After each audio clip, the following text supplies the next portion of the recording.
안녕하세요. 오늘 소개할 책은 지금 바로 돈 버는 기술이란 책입니다.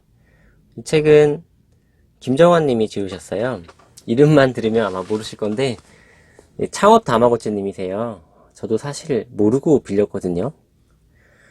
제목이 너무 인상적이고 베스트셀러 목록에 올라가 있길래 이 책은 도대체 뭐냐 궁금하다 싶어가지고 빌렸는데 빌리고 나서 책을 보니까 이게 창업 다마고치 님 책이더라고요.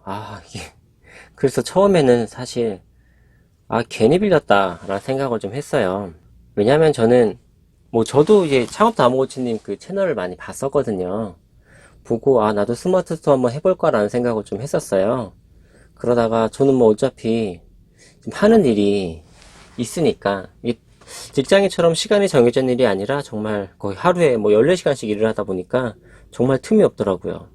그래서 저는 생각을 접었는데, 물론 그 생각을 할 때는 지금 일 그만두고 이거 해야 되겠다라는 생각을 했을 때라 열심히 봤었는데 지금은 좀 관심이 없어졌거든요. 그래서 안 보려고 하다가 그냥 좀 궁금해서 좀 훑어나 봐야지 하고 봤는데 굉장히 좋더라고요. 그 신사임당님 채널에 있는 창업 다마고치 그 영상을 보신 분들이라면 아마 좀 이해가 빠르실 것 같고, 이걸 보셔도 굉장히 좋을 것 같아요. 핵심 내용은 스마트 스토어, 그러니까 네이버에 있는 그 판매 시스템인데요. 그 스마트 스토어를 통해서 그 돈을 버는 이야기를 쓴 거예요. 보니까 내용이 굉장히 쉽더라고요. 아마 집에서 이렇게 부업을 하려고 생각하시는 분들이시라면 이 책을 보시면 도움이 많이 되실 것 같아요. 저는 이 책 괜찮습니다. 물론 저같이 스마트 스토어에 판매할 일이 없다, 그런 분들은 안 보셔도 돼요. 근데 난 좀 부업을 하고 싶은데 스마트 스토어 괜찮다고 이야기들 많이 하던데 라고 생각하시는 분들, 또는 뭔가 새로운 수입 파이프라인 그런 거를 생각하시는 분들이라면 한번 읽어보시기를 정말 전 추천드립니다. 그리고 사실 창업 다먹어치는 영상을 보면 굉장히 약간 어리숙한 느낌으로 많이 나왔어요. 처음에 이제 어리숙하고 순수하고 그런 느낌으로 나왔는데 책을 보니까 글 너무 잘 쓰셨어요. 그리고 본인도 사실 이 신사임당이라는 친구를 통해서 이 스마트 스토어를 처음 시도하고 판매를 한 건데, 짧은 시간 안에 자기가 이제 성공을 했으니까 또 자기가 성공한 내용을 이렇게 옮겨 적은 거라 아마 그 눈높이 자체가 굉장히 낮아요. 그러니까 초보자들도 굉장히 도움이 많이 될 것 같은 책이더라고요. 그 창업 다마고치는 나름의 좀 플러스 요인이 있긴 했어요. 그러니까 저는 창업 다마고치 성공 비결을 먼저 말씀을 드리면 제 느낌인데, 일단은 좋은 코치를 두었습니다. 그리고 두 번째는 그 코치를 100% 신뢰했고 지시를 잘 따랐습니다. 세 번째는 절박했고, 그래서 딴 생각 안 하고 정말 열심히 생각하고 궁리했어요. 그랬기 때문에 이 창업 다마고치님이 성공을 하시지 않으셨을까라는 생각이 좀 들었습니다. 책 내용을 소개하기에는 이게 너무 기술적인 부분이라 이게 소개하기가 좀 미안한 느낌이 좀 들었어요. 이 책을 읽는 게 맞는 것 같은데 그래서 제가 보다 보니까 이미 신사임당 채널에 영상으로 공개되어 있는 부분이 많아서 중복되는 부분, 그리고 또 약간 맛보기가 될 수 있는 부분을 좀 소개해 드릴게요. 장사는 물물 교환 이후부터 계속 이어져 온 서비스야. 다른 것들은 계속 바뀌지만 본질은 바뀌지 않아. 유튜브를 통해 사람들에게 공개하는 내용도 본질이 아니라 기술적인 부분이야. 때문에 사업을 못하는 분들을 위해서 노하우를 공개하는 것일 뿐이지, 결국 가장 중요한 것은 장사의 본질이야. 많은 사람이 신사임당이 인터넷 쇼핑몰에 대한 노하우를 무료로 유튜브에 공개하는 것을 의아해했다. 하지만 장사의 본질을 이해하지 못하고 그가 가르쳐주는 내용을 흉내내는 일에만 급급하면 절대 물건을 팔 수 없는 것이다. 장사는 이게 다야. 좋은 물건을 좋은 가격에 많은 사람에게 알린다. 신사임당이 나에게 가르쳐주고 있던 것들은 그가 온라인에서 물건을 판매할 때 직접 고민한 부분이었다. 좋은 물건을 어떻게 가져올까? 어떻게 싸게 가져올까? 어떻게 많은 사람에게 알릴지를 말이다. 사업을 진행하면 할수록 앞으로 내가 진짜 고민해야 할 부분 또한 이 세 가지라는 것을 깨달았다. 장사에서 공돌이들이 장악할 수밖에 없는 영역이 있어. 트래픽이 들어오는 과정은 공돌이의 영역이야. 그런데 만약 트래픽이 공평해진다면 어떨까? 그 다음은 상세 페이지의 문구, 사진 등이 좌우하겠지. 그럼 그 일은 누구의 영역일까? 바로 신방과의 영역이야. 기술이 똑같으면 그 다음부터는 감성의 영역이지. 곧 선동과 선전의 영역이야. 이제부터 내가 생각해야 할 것은 어떤 상품을 판매할 때 그 제품의 주요한 특성을 어떻게 매력적으로 보여줄 것인가를 생각해야 돼. 논리적인 설득이 있어야 되는 거야. 거기에 감성이 더해지는 거고. 튼튼함을 상징하는 것들은 딱 보는 순간 알 수 있어야 해. 그래야 즉각적으로 판매가 이루어져. 그리고 그 요소로 광고 영상을 만들어야 해. 신사임당이 알려준 대로 푸시업 바의 튼튼함을 어필할 수 있는 상세 페이지를 만들어 보기로 했다. 어떻게 하면 이 제품은 타사 제품보다 더 튼튼합니다를 표현할 수 있을까? 신사임당은 제품의 장점을 어필할 때는 장점을 한눈에 파악할 수 있도록 이미지가 직관적이어야 한다고 했다. 그래서 나는 푸시업 바 위에 아주 무거운 물건을 올려두고 푸시업 바가 찌그러지거나 휘지 않는 모습을 보여주면 좋겠다고 생각했다. 곧바로 내가 다니는 체육관에 푸시업 바를 가지고 가서 푸시업 바 위에 10kg짜리 엽기 원판을 한 장 한 장 쌓는 모습을 영상으로 찍었다. 푸시업 바는 총 140kg의 원판이 올라갈 때까지 멀쩡했다. 사실 더 쌓을 수도 있었지만 이 정도면 가정용으로 전혀 문제되지 않을 것 같았다. 나는 촬영할 영상을 움직이는 이미지로 만들어서 상세 페이지에 넣어보고 싶었다. 도매국에서 제공하는 판매처의 상세 페이지는 퀄리티가 낮아서 고객을 설득하기 어렵다고 판단했기 때문이다. 나는 제품의 사진부터 문구까지 새롭게 제작했다. 전문 업체에 일을 맡길 수도 있었지만 이 과정을 경험해보면 좋을 것 같아서 직접 작업했다. 너의 수익률보다 낮은 금액의 사람을 고용하면 내가 돈을 버는 양이 확 늘어나게 될 거야. 그래서 모든 일을 구분 동작으로 익혀야 해. 지금은 상품 소싱, 상점 관리, 마케팅 분석 등의 일이 다 섞여 있지. 지금부터는 각각 일하는 시간을 나누고 계획해서 움직여야 해. 왜 이렇게 할까? 일을 떼어서 다른 사람에게 주기 위해서야. 아이템을 한정 짓는 일은 유통업자로서의 장점을 갖다 버리는 거야. 나 같은 소규모 판매자가 가지는 유일한 장점은 품목을 자유롭게 선택해서 판매할 수 있다는 것이다. 본사의 제품을 의무적으로 판매해야 하는 대리점이 아니기 때문에 굳이 경쟁이 치열한 시장에 뛰어들 필요가 없다. 그럼 어떤 제품을 판매하면 좋을까? 카테고리를 정하면 전략을 세우기가 쉬워. 카테고리는 내가 좋아하는 분야로 정하는 게 좋아. 나도 도매국에서 흔하게 판매되는 상품을 구입해서 사진을 다시 찍었다. 문구도 신사임당에게 배운 것처럼 어떻게 상품의 특성을 매력적으로 보여줄 것인가에 집중해서 다시 작성했다. 뿐만 아니라 내가 운동하는 체육관에 가지고 가서 직접 사용하는 모습을 움직이는 이미지로 만들어서 제품을 활용하는 방법도 보여주었다.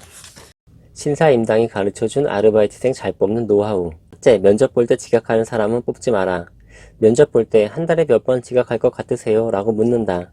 그리고 지각은 안 합니다. 라고 답하는 사람 중에서 아르바이트생을 뽑는다. 이렇게 답한 사람들이 실제로 잘 지각하지 않는다. 둘째, 자신을 과도하게 어필하는 사람은 뽑지 않는다. 인생의 90%는 그냥 일상이다. 아르바이트 업무를 통해 스스로 발전하는 기회로 삼겠다고 과장해서 이야기하는 사람들은 보통 입에 바른 말을 하는 경우가 많다. 셋째, 아르바이트생에게 너무 많이 기대하지 마라. 또 나에게 많은 것을 기대하는 사람도 뽑지 마라. 아르바이트는 돈과 노동력의 등가 교환일 뿐이다. 과도하게 의미를 부여하는 만큼 기대하는 심리가 작용한다. 넷째, 나중에 추가 업무가 생길 수 있다고 이야기하라. 면접을 볼 때 가감없이 이야기해야 한다. 그 사항을 계약서에 작성해야 한다. 그래야 추후에 트러블이 발생하는 것을 방지할 수 있다. 저도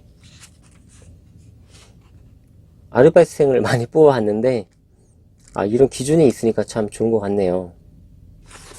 사실 저는 그랬어요. 이렇게 뽑으면서 첫인상이 좀 중요했거든요. 첫인상이 중요했고 저 같은 경우는 튀지 않는 사람, 또 내가 같이 있어서 불편하지 않은 사람, 그리고 가급적이면 자기 주장이 강하다기보다는 나의 의견을 잘 따르는 사람, 좀 인성적으로 좀 괜찮은 사람을 주로 뽑았어요. 물론 실패하는 경우도 있었죠. 어떻게 사람을 면접 한번 보고 잘 알 수는 없잖아요. 근데 저는 이 넷째가 굉장히 중요한 것 같아요. 면접을 볼 때 사실 자영업 같은 경우는 주어진 업무 하나만 하는 게 아니라 대부분 이제 업무가 이것저것 되게 많아지거든요. 근데 초반에 업무에 대해서 명확하게 이야기하지 않으면 나중에 불만이 생기는 경우가 간혹 있더라고요. 저도 그런 사례를 겪고 나서부터는 업무의 영역을 굉장히 넓게 이야기하죠. 근데 이 부분은 정말 요즘 같은 젊은 친구들은 더 확실하게 하는 것 같더라고요. 그래서 아마 신사임당처럼 이렇게 계약서에 아예 써놓는다면 더 좋겠지만, 뭐 굳이 그 정도가 아니라도 사전에 이렇게 업무가 이러이러게 있고 아마 더 확장될 수도 있다, 괜찮냐라고 먼저 이야기하면 더 좋지 않을까 싶습니다. 구매자가 궁금할 만한 정보와 함께 제품을 홍보해야 한다. 이 방법이 성과를 거둔 이후로 나는 콘텐츠를 기획할 때 세 가지를 고려한다. 첫째, 어떤 운동을 구독자에게 소개할까? 둘째, 그 운동을 할 때 도움이 될 만한 제품은 무엇인가? 셋째, 운동과 제품을 어떻게 연결해서 보여줄까? 이 방법은 소비자들이 광고를 접하더라도 제품에 대한 거부감을 줄여주는 동시에 좋은 운동과 좋은 제품을 소개받았다고 느낀다. 실제로 유입과 구매 전환율의 수치가 상당히 높았다. 어떻게 될지 모르고 꾸준히 키워왔던 채널이 이렇게 매출이 폭발적으로 향상시켜줄지 시작할 때는 미처 알지 못했다. 또 유튜브 채널이 성장하면서 조회수에 따른 수익이 나오기 시작했다. 이렇게 나는 유튜브를 활용한 미디어 커머스로 일석이조의 효과를 얻을 수 있었다. 이 창업 다마고찌님께서 본인의 채널도 운영하고 계시지만 본인의 그 체육관에 코치님과 함께 또 채널을 만든 것이 있다고 해요.